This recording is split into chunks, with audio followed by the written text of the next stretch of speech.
I watched a lot of tape on these guys because, when they're early in the season, you watch them play last year. I'm here to tell you, people don't know how good of a win that is.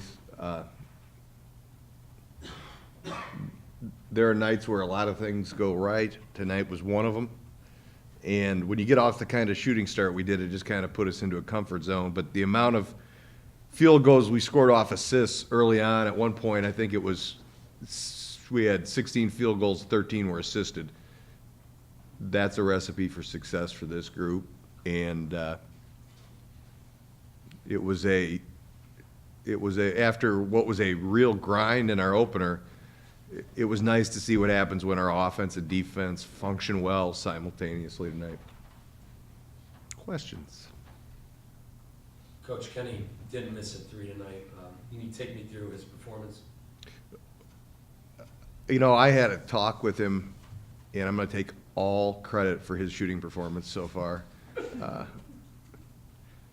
He was like one of those guys, those 3D pictures at the mall where if you stare at it long enough, you see something come out of it. He was staring so hard at it that he couldn't see the picture, and he was pressing. And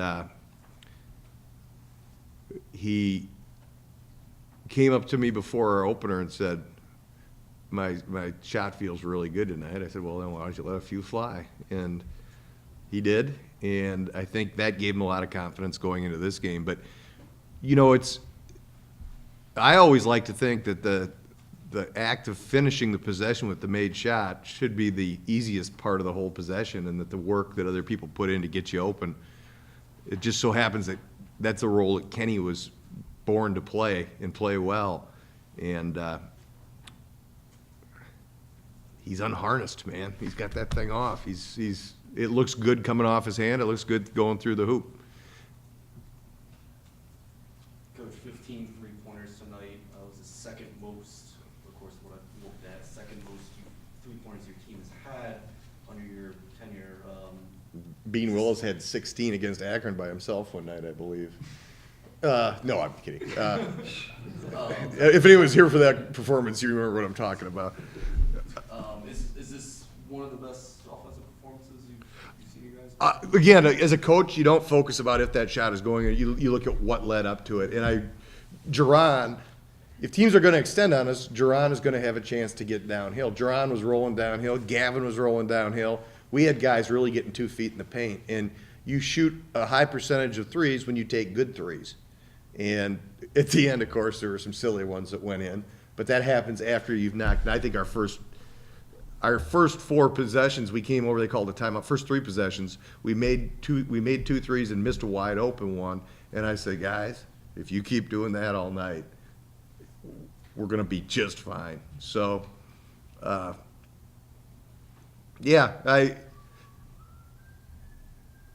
we're a hard team to extend on because we do have guys that can get downhill. And when we get downhill, we've got good enough vision to see the court. I mean, it's a team that we talk about their unselfishness, and I'm sure some people get sick of it, and that we talk about but I think it really shows on the court with this group. I mean, I just think tonight was a perfect example. We had different guys going off at different times. It seemed like 5 guys scored 30 at times when you look back at it, but at the end, you look at it, it's just a nice balanced box score. Coach, Gavin Block had a really good game shooting the ball. Have you seen him shoot it like that in the game before, or is this kind of his best performance behind the arc? He had a game when Kenny was out with a concussion last year that was pretty darn good. I want to say Eastern or somebody like that. He had 2 good games when Kenny was out. But he's really benefited in all areas of the court from strength. I mean, he got thrown around at times last year, and that's just not happening anymore.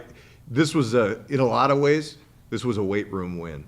I thought physically we imposed some things, and we haven't always been the most physical team under my watch here, and I'm looking to try to inch toward changing that as we go along. I like to be the stronger.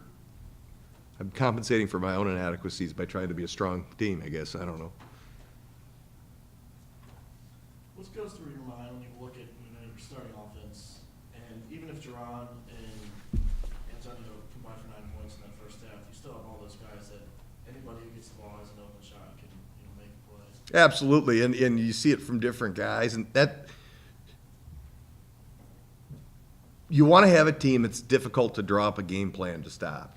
And although we were really good last year, it seemed like if you focused on Duran and Tony, well, then we worked a lot on scoring out of screen and roll, out of other positions out of the screen and roll, other than just those two. And it makes for a well-balanced. I mean, if you had a defensive stopper for the other team tonight and you were trying to put him on the hot guy at any given point, you were switching him about every 3 possessions, and that's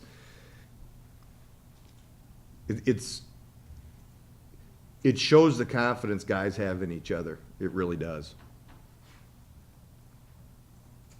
This is for Tony Campbell, this is typically, or this has been typically a bad matchup. Opposing 5 with some Euro game to his resume, but he was excellent defensively. Is that, again, credit to weight room policy? Yeah, he's quicker. I mean, you look at him, I'm an expert trained eye, so it's easy for me to see. But I think it's obvious for everybody that he just is moving better. And he made a comment last game when he was hedging something. He goes, if we have to, we can switch that because I can stay with those guys now.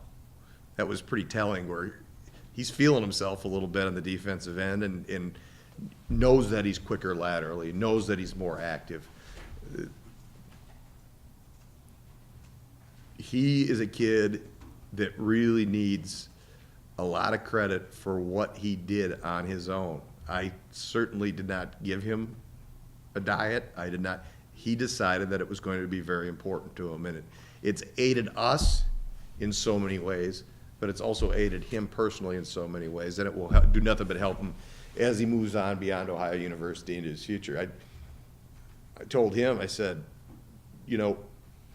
there's a lot of things that you're going to discover that you can do now that you didn't do, so pay attention to your body and how it feels.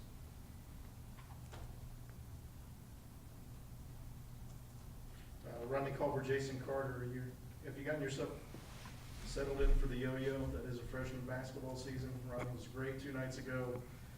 Tonight looked like a freshman. Yeah, he still did some pretty good things defensively. With Rodney, I'm not going to go up and down on his offensive stock all that much yet. He tends to make plays. But his game got completely sidetracked with some foul trouble. And it was harder. When I came into tonight, I was really planning on limiting to Duran even more than I did by a lot. In fact, I considered not playing him because his foot is still pretty sore. So honestly, what do I know? I thought he was going to have a big night tonight, and it wasn't his night tonight, but that's 13 more minutes of experience under his belt. Jason looked really good out there again. I got compliments from the opposing coaching staff on our freshmen, both before and after the game.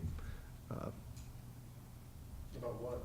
Just how they are. They look like they fit in. And, in a given year, those two right now would probably be putting up bigger numbers for us, but they're just surrounded by some really good veterans, and they're just incorporating themselves into the way we play. They're both good, and they're going to do nothing but get better. But the last thing you want to do with freshmen is, I'm trying to even them out. And they're both pretty even-keel guys. Like, I didn't notice any difference. I haven't noticed a change in pulse in Jason since he's been on campus. I mean, he's steady. And Rodney has such a fresh, positive attitude. And he knows what he has to do for this team, and he's willing to do that. So he doesn't get too caught up in a night where there's some sloppy turnovers. It's hard when you're out there toward the end of a game to keep your focus at times. I know, because that's the only minutes I played. You said you were considering not playing Duran at all. What changed your mind or made up your mind for you? He came in at 11 o'clock this morning, and we were trying to test out his foot, and I don't think he ever got out of a trot. Okay, now really go. Well, I can't. There's no one here to go against. Okay. So at shoot around. We're going to do a 300-point drill, which is a lot of running. He goes in a home run trot the whole way down the court. I'm like, oh, boy. I got here to the gym tonight. He's like, I'm good. I'm good. And I looked at Annika, and she goes, I don't know what to tell you. We know it's not broke. We know there's no ligament damage, but we know it's really, really sore. And if you could have seen him hobbling around today, but I think he bogarted me because he was bouncing across the court all night long like it was nothing. And it was a nightmare scenario for a guy that's got an achy foot to go against pressure for his entire game. So he had a couple moves where I looked down at Annika, she looked at me, and I think he's okay. Statistically, he didn't have the monster night that you're used to seeing out of him. But let me tell you, the entire game is different if he's not out there handling pressure. He's set the table up for everybody. His assist numbers actually get hurt because we're such a good passing team at times. We'll make the extra pass out of his pass. That's why at times you'll see him get antsy and go for the kill shot on his own and maybe try to force one through there because he wants to put up another assist in his ledger. At least that's my philosophy or opinion. Coach, is the biggest difference between this year and last year defense or the offensive side of all the mirage of threes that have been going in these first few games? Defense, by a lot. Yeah, the guys said that too. It's not close. And you can see it it seems like we've always got a guy in help position. The days of a blow-by for an uncontested layup are gone. The days of Kenny had one tonight where he didn't get a hand up. I looked at him, and he looked at me like, I can't believe I just did that. Now, that's a long way to go for Kenny because he wasn't even thinking about that side of the court. By no means are we perfect defensively, and by no means are we there defensively, but it is watching tape. I watched tape of us play defense all summer long. Cost me many nights' sleep. But I can tell you right now that in our first 2 games, I've got more examples of good team defense than I do in our entire season last year. That's not an exaggeration. And somebody will exploit us. It happens in college basketball. We'll get lit up by 90 for somebody. Do you think Tech could possibly do that? I hope not. How do you get you guys not to believe it's a must-win game in Atlanta? It's the 3rd game in the season. Our guys have been through a lot. They Yeah, but they understand too, the cachet attached to an ACC school. Well, we'll come in fired up now. Don't get me wrong. I mean, we're gonna have our antennas up and we're gonna come at them. I wouldn't mind them thinking it's a must-win game because guess what? Hopefully this year we will play in a must-win game at some point, right? You got to be able to play with those constraints, and I want guys that want to be in must-win games. But I personally, it's the next game on the schedule. It would be terrific for our program if we got it. If we don't get it, we've got a game coming up against Tennessee Tech afterwards. You add them all up, they all have the same weight at the end of the year, and we'll see. But I'm certainly excited to take this group down there the way they're playing.